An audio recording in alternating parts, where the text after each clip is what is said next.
Kama hujui kitu gani ufanye ili kuweza kuingiza kipato, basi hii ni video maalum kwa ajili yako. Kwenye video hii nitaenda kukuonyesha kama ningepoteza kila kitu na kulazimika kuanza mwanzo. Kwenye video hii naenda kushare na wewe formula ambayo ningeitumia kurudi kwenye ubora wangu. Changamoto inayowakumba watu wengi ni kwamba wao wanatumia nguvu nyingi sana kwenye kuwaza, kutafakari bila kuchukua hatua. Kwa hiyo mtu anajikuta kwamba umekuwa na mipango mingi, hatua sifuri. Na kwa bahati mbaya zaidi ni kwamba kadri unavyozidi kuwa na mipango na uchukue hatua, maana yake ni kwamba unazidi kuwa mbali na uhalisia ambao upo kwenye maisha na mafanikio, kwa sababu mafanikio yanataka watu watendaji. Mafanikio yanataka watu ambao wakishapata idea wanaitekeleza duniani. Kama ni ideas tu, kila mtu anazo. Yani kila mtu ana mipango mizuri, kila mtu ana vitu vizuri ndani yake. Issue ni kwenye utekelezaji. Na hapo ndipo tutaenda kujifunza the best way possible ya kuweza kuachieve kile kitu unachokitaka na kuweza kufikia mafanikio unayotaka kuyafikia.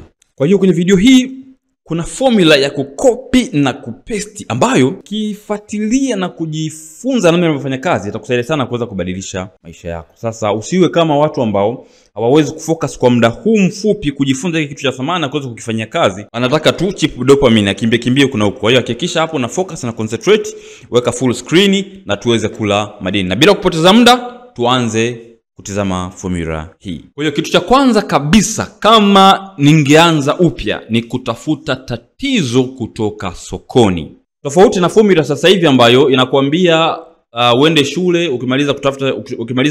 ukigraduate na cheti chako ukatafute kazi.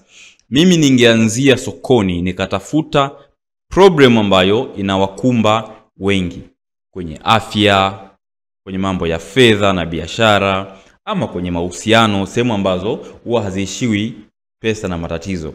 Tafuta tatizo moja ambalo utaanza kulisolve. Nami ndivyo ningefanya, ningetafuta tatizo langu ambalo nikafocus nalo kwa ajili ya kuanzia maisha, kwa sababu fedha inatengenezwa kwa kuzalisha thamani kwenye maisha ya watu. Kwa hivyo ukipata problem ambayo inawasumbua watu na ukaweza kuwa na suruhu ya kuwasaidia watu kuweza kuwa na amani, kuwa na furaha, maana yake umegundua mgodi utakaokupa fedha na kukusaidia kuweza kufanikiwa kwenye kile kitu unachokifanya. Kwa hiyo the best na point ya kwanza kabisa ni kutafuta tatizo kwa kutokea sokoni. Sio tatizo ambalo nahisi lipo, hapana. Angalia watu wanasumbuka na nini, then tujifunze kuanzia hapo. That is number 1. Number 2 ni kujifunza namna sahihi ya kuweza kutatua hilo tatizo. Na hapa ningeweka ratiba yangu maalum kwa ajili ya kujifunza, lakini pia kwa ajili ya kuapply kile kitu unachojifunza, kwa sababu kujifunza alafu ukimaliza ndio uje uapply, unakuwa umechemka. Unatakiwa hivyo vitu viwili viende kwa wakati mmoja. Kwa hiyo maana yake ni kwamba wakati najifunza kuwa bora kwenye lile tatizo na kulitatua, wakati huo na apply huo ujuzi wangu kwenye kuhakikisha naanza toka kwenye theory na kuwa more practical. At the same time nitaanza kujifunza kuandika. Vitu hivyo vinaenda kwa wakati mmoja, kwa sababu hakuna wakati ambao utasema unautenga sasa huu ni wa kujifunza na huu ni wa kuapply. Kwa hiyo lazima uwe na ratiba yako wakati wa kujifunza. Muda wa kujifunza, muda wa kuapply, muda wa kutengeneza bidhaa, muda sio wa kuandika. Vyote viende kwa wakati mmoja. Tayari you have a problem. Lakini kitu cha pili, the best way ya kuweza kujifunza na kuwa bora kwenye kitu unachotaka kukifanya. Namba 3, tafuta mentor. Tafuta mentor ama mentors ambao watakusaidia kuweza kukua kwa haraka. Ukipata mtu mmoja ambaye ni mentor physical, kwa maana ya anakusaidia kila siku kuweza kuwa kwenye njia sahihi, anakushauri, mnazungumza, mnatafakari kwa pamoja, ni vyema sana. Lakini naona kwa siku hizi inakuwa ngumu sana kupata mentors, kwa sababu demand ni kubwa, mahitaji ni makubwa na mentors ni wachache. Kwa hivyo sio rahisi sana. Kwa hiyo siku hizi njia maarufu zaidi ni kutafuta mentors mtandaoni, alafu unawafuatilia kwenye mitandao wanayotumia na kuanza kujifunza. Kwa hiyo unaweza kawa una mentors yuko Uingereza, yuko Marekani, yuko Kenya, yuko Uganda, ama yuko Tanzania, lakini hamjawahi kuonana, hamjawahi kuzungumza, unajifunza kupitia kile kitu anachokifanya. Kwa hiyo hii ni mbinu ya kukusaidia kuweza kukua kwa haraka. Tafuta mentors ambao watakusaidia kuweza kutoka sehemu moja kwenda sehemu nyingine. Kwa hiyo manake kwenye tatizo langu ambalo nimelichukua, kwenye vitu ambavyo najifunza, sasa ningeweza kuangalia mentors wangu wanafanyaje kwenye kitu kama hiki, na mimi niweze kuchukua na kuimplement kwenye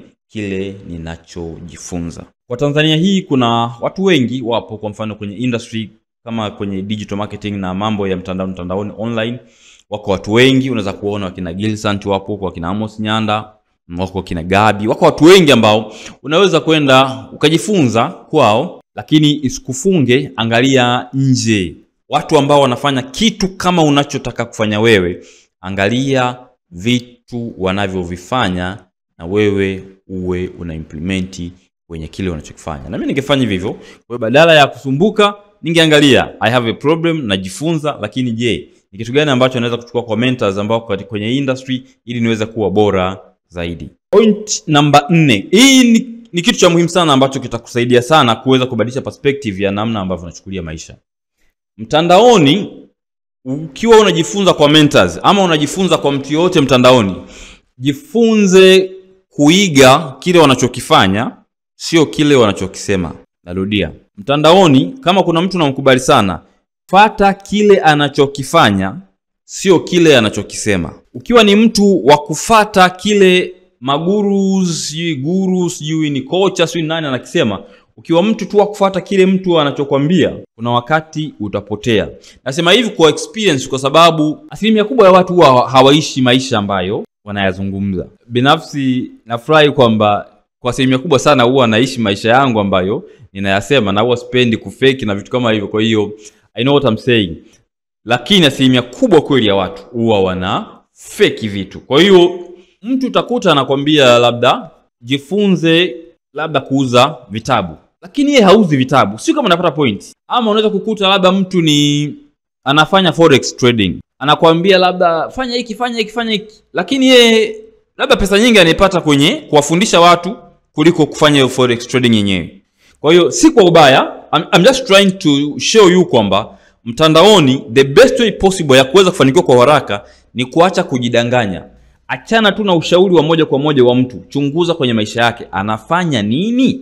Content zake anafanya nini? Anauza kitu gani? Anaongea nini? Maisha yake kwa uhalisi yakoje? Kwa sababu ili uweze kufanikiwa kwa haraka inabidi uweze kujua kocha anasema nini na anafanya nini, na uweze kujifunza kitu sahihi. Sio unafuata kila kitu unachoambiwa, kumbe watu wanakuingiza motoni, watu wanakuingiza mkenge, alafu unabaki kubungana wakati watu wakiwa wanapiga mpunga. Kwa hiyo hata mimi ningefanya hivyo. Hakuna kuchukua ushauri at a surface level. Lazima kuangalia coach, guru, mentor anafanya nini, na mimi napita mule anauza nini, napambana kuuza kile anachokiuza yeye. Sio mimi niuze A, yeye anauza B. Do what they do, not what they say. Si ndio jamani? Hiyo ni point ya muhimu sana. Kwa hiyo kama unajifunza kutoka mtandaoni, hicho ni kitu cha muhimu sana. Namba 5, build in public. Tengeneza content sana. Binafsi nilichelewa kuanza kushare madini mtandaoni, kutengeneza content. I wish ningeanza nikiwa mdogo zaidi, mapema zaidi, ningekuwa mbali zaidi, kwa sababu content ni mbegu. Content ambayo umeposti miaka 20 iliyopita, content ambayo imepostiwa miaka 10 iliyopita. Angalia content kwa mfano zile za TED Talks ambazo ziko za muda mrefu sana, zimekuwepo YouTube kwa muda mrefu, bado zina value kubwa sana. Content ni mbegu. Content unayoposti leo itakuja kukuletea wateja baada ya miaka mingi. Content unayoposti kesho itakuletea wateja baada ya miaka 3. Build in public. Kadri unavyoonyesha kitu unachokifanya kupitia content, ndivyo unajenga followership, ndivyo unavutia wateja, na ndivyo unaanza kujenga authority yako hata kabla hujataka kuanza kuuza. Kwa hiyo nisingechelewa kabisa eti sijui nikae sehemu najifungia nasoma sijui nasoma namna ya kutengeneza labda graphic design, sijui nijifungie nasoma. Najifunza graphic design, na share mtandaoni progress yangu, na share vitu ninavyofanya, na share baadhi ya designs.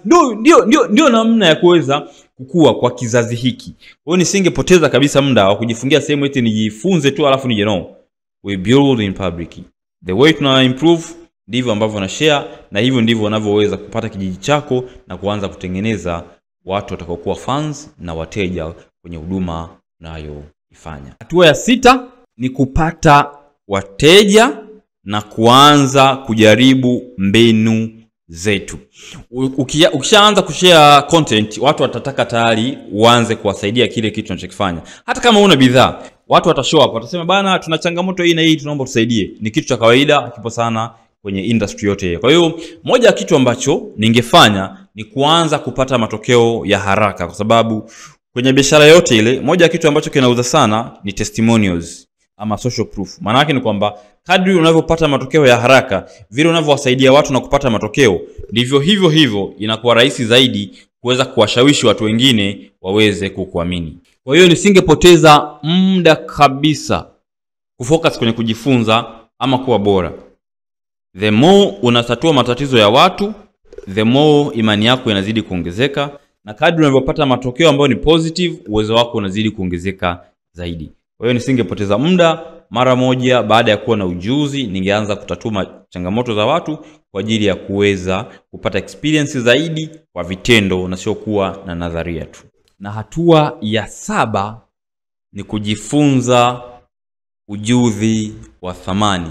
Na hapa nazungumzia ujuzi wa kuuza copywriting, sijui weka sales, weka closing, chochote kile ambacho ningekuwa nimeamua kukifanya kuanzia mwanzo.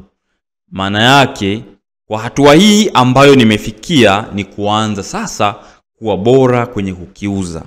Kumbuka, kuwa na ujuzi ni kitu kimoja, kuwa na uwezo wa kukiuza ni kitu kingine. Kuwa na ujuzi ni jambo moja, kuwa na uwezo wa kuwaonyesha watu thamani ya hicho kitu ni jambo jingine. Kwa hiyo popote pale ulipo, framework ndio hiyo. Ni muhimu sana kujifunza kuweza kuzungumzia haso yako. Ni muhimu sana kujifunza kuweza kusemea kipaji chako. Kwa hiyo hakikisha kwa hatua hii unajifunza kuuza kile ambacho umejifunza. Na hiyo ndio itakupa pesa nyingi na kukupa position bora na kuhakikisha unapata wateja unaotamani kuwa nao. Ukiwa bora sana kwenye ujuzi wako lakini hujui kuuza, umepishana na gari la mshahara. Hakikisha unakuwa bora kwenye kitu unachokifanya, lakini pia unakuwa bora na mzuri kwenye mawasiliano na kuwasilisha thamani yako kwa watu ili waweze kuthaminisha na waweze kukulipa kile unachostahili.